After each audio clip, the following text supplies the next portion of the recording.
why does it seem that NIO is so confident in going overseas, expanding global markets? I think it was like 25 countries that they have announced with the map that they showed during NIO Day this year. And I'll give you a negative spin on things and a positive one. So let's start off with the negative one. So what if this is an indication for demand issues? Like maybe the cars are simply too expensive for China and there are not many Chinese able to afford or not willing to afford a Chinese brand that NIO is, having to pay similar prices or even higher prices than BMW and Audi, slightly lower than Mercedes, still on par sometimes with Porsche.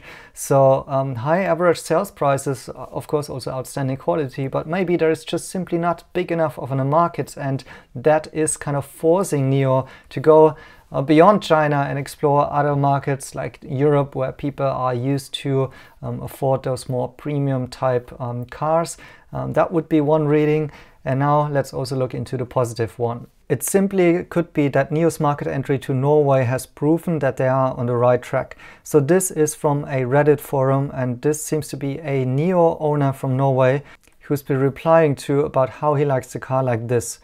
Only car for a family with 3 small kids in the EV segment. Amazing quality, and NIO Norway has given amazing service. NIO is is also doing really good in Norwegian tests, and a lot of my friends that have e-trons are looking to maybe make the switch.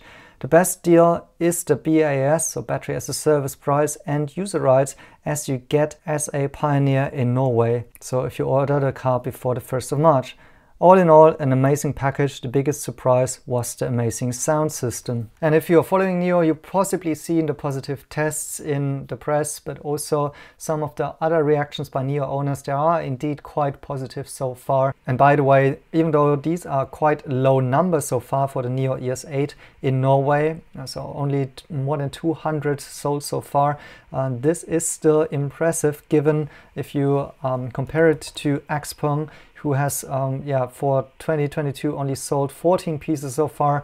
NIO, although being much more expensive and later to this market, sold 18 vehicles so far going into this year.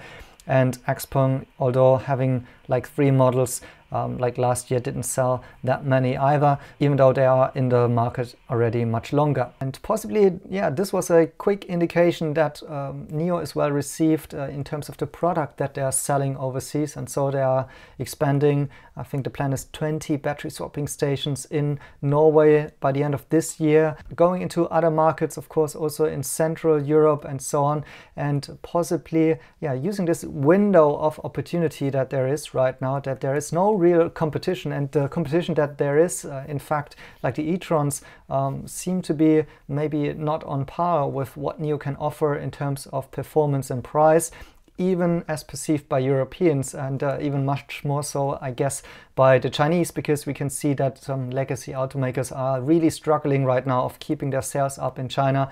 Meanwhile, the Chinese players and Tesla are growing. So here you have it, quick take, positive and negative, why NIO is possibly expanding that quick into other countries. By the way, we also have news today that NIO is already starting hiring workers for the factory, the second factory.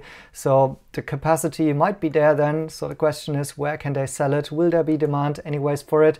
It's up to you to choose. Also up to you to choose with your decisions whether or not to buy or sell NIO. Anyways, let me know down in the comments what you think about it. Thanks for watching and see you in the next one.